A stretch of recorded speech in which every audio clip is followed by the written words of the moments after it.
Hi everybody, welcome back to Rebellious Menstruation. This is just going to be a bit of a quick video on Chinese, what are termed in the cloth pad community as Chinese cheapies.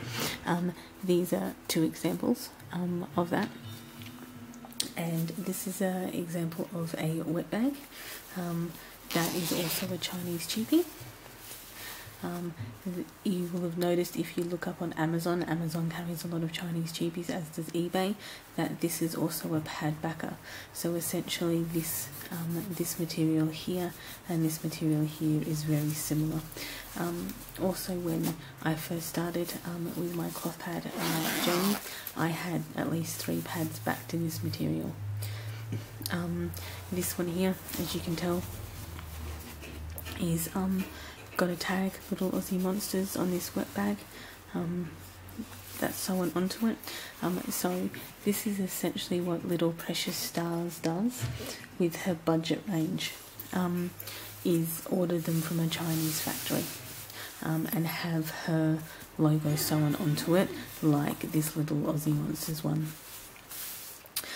So I did have a 2 liners and a moderate and a large when I first ordered a bunch of Chinese cheapies on eBay in this print. So this is a wet bag. This is a large wet bag. What I used to do before I changed the way I store my soil pads is I used to fold them up and put them in here and store them in this wet bag until that day.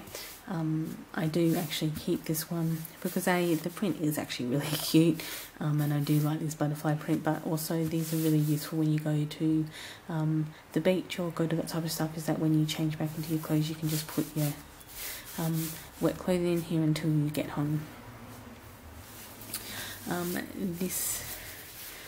So this is a little like day bag that you can shove in your bag and take out and use to put your soiled pads in. I have gone over that process in other videos, so you can probably just like watch those videos. But yeah, so this is also a Chinese cheapie. This one here has this little clip but doesn't have the cam snap, whereas these ones here have the cam snap to put over whatever, you know, in your bathroom or in your bedroom where you're storing your wet bag to put your soil pads in.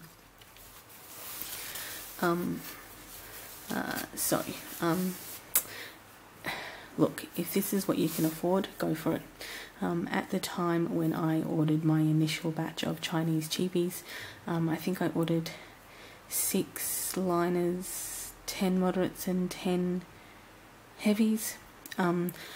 They took so long to get to me that by the time they got to me I already had built probably a stash of that size of about 15 to 20 of pads from Etsy, and so I never really wore them. I did wear the liners quite a bit, which are the size smaller than this. This is about 9 inches and this is about 10.5 inches. The liners that I had were still looks exactly the same, but were just 8 inches. The problem I have now with Chinese cheapies is that it raises slight ethical concerns.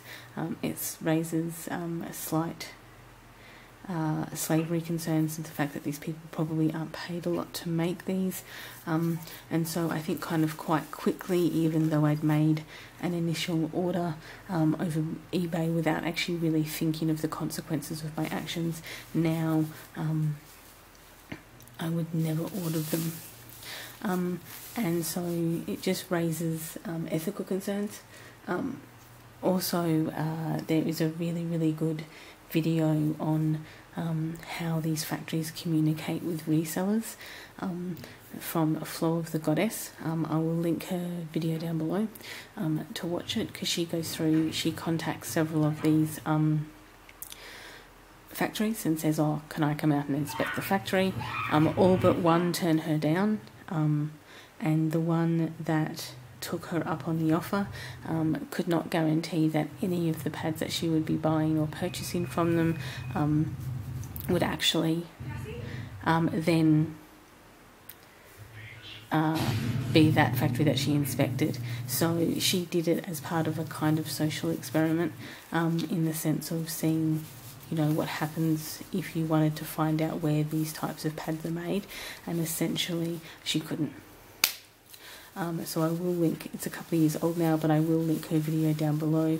It raises quite a few interesting questions about where these types of pads come from, and about, you know, all of these resellers that resale these, who haven't inspected premises or, you know, done any of that. With all of the pads that I have, all of the WAM makers that I purchase from, you know, you can ask to see their sewing rooms, you can ask to see where they're getting the material from, you can essentially find out all the ethical concerns that you have from the people who actually make the pads. Whereas the people that you're purchasing these pads off, even if you purchase them directly from China, are not necessarily very forthcoming with where and how these things are made. In addition to that, these types of resellers, this one here, and Precious Star Pads is another one, of, you know, them not necessarily controlling how much pay, you know, working conditions and all of that type of stuff. So just to give you a slight comparison, this one here cost $1.78 Australian. That was free delivery. So this cost me under $2 to be sent from China to my house in Australia. This one here cost me $1.98 total, pad, postage and handling, everything, to be sent from China to my house in Australia. In comparison, the budget range on Precious Star Pads, the moderate, which is this one here, costs $5.85, and then you have to add postage and handling on top of that. And this one here would cost about $6.70. That's Australian. So just to give you a differential of price, is this one was $1.78 delivered, this one was $1.98 delivered. However, you know, $1.98 to $5.85, and $1.98 to $6.70. And then on top of that, you would have to add postage and handling. So just some other popular brands that use these types of Chinese-made pads, backed in PUL, companies like Charlie Banana, they're probably better known for their nappies. Also Boo Boo BB, Heartfelt Reusables, Duchess Reusables, Nixie by Bumpkins, Cheeky Mama, Earth Consciousness, Love My, LBB, and Little Aussie Monsters. So that's a mix of companies from America, UK and Canada and Australia that actually utilise these types of wholesale practices. So since I kind of started very quickly, actually, as I said, before I even received my first batch of Chinese cheapies, I kind of realised that I could order from Etsy, and while it cost me a little bit more money, that my ethical concerns and ramifications were kind of taken care of by the owners and makers of these products. This pad, neither one of these two pads has been worn, but some of the stitching has already been a bit, so the stitching here is coming undone, if you can see that, and they haven't been worn. On top of that, these can be very slippery. So this PUL backed material slips and slides all over your underwear. I'm really not a big fan of that. I do prefer, if you've been watching any of my videos, you will realise that I'm a big fan of corduroy because it doesn't move on your underwear, but also fleece backed, also fleece and cotton, like PU or hybrid, they don't move around, so they tend to stay, whereas this is slippery as hell. Also, if you've seen any of my videos, I don't particularly mind the wrap wings so much, but I tend to bleed here and then out to here. So what happens is when I go off this, with most of the pads that I wear at the moment, this is a cloth section, so it just tends to soak into the wing. With these, it just goes off the side and onto my underwear or onto my pants or onto my legs. So these here do not suit the way that I bleed, because these PUL side or PUL back is just not suitable to soak in any blood. I mean, don't get me wrong, that's actually the idea of this PUL, is to not get it through. Like if you bleed through here, you're not going to soak through this. So PUL in and of itself is a great material, and you're not going to bleed through this, but because of the way the wings are, you might bleed over and around it anyway. I still use both of these. Actually, these probably a little bit less. I am considering including this in a D-stash, just because I use my makeup bags more than I would use this, to be perfectly honest with you. These ones I haven't used in a while because I use a bucket at home. However, I do keep these because they have multiple uses. But yes, this will be included in a D-stash. A thread just came out. What I'll do is include this in the D-stash. There's more threads coming out. To a friend of mine.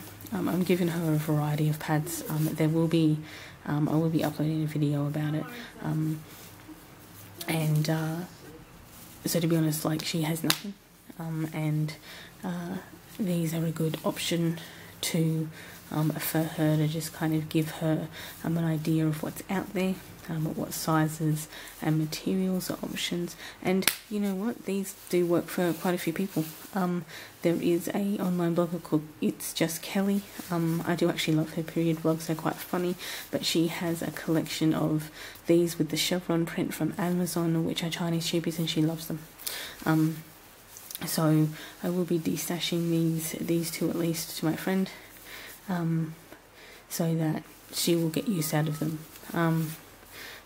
I've essentially got them, washed them, and then they've been, sitting at the bottom of one of my period boxes this whole time. So kind of pointless for me, but should be good for her. So anyway, enjoy the rest of your day, and I'll link the video down below so you can actually watch a more in-depth video about Chinese cheapies. They're just something to be aware of when you're new to the cloth pad community and starting to order. However, they do actually provide a adequate price point that you may... I might just chop that off, that's ridiculous kind of thing.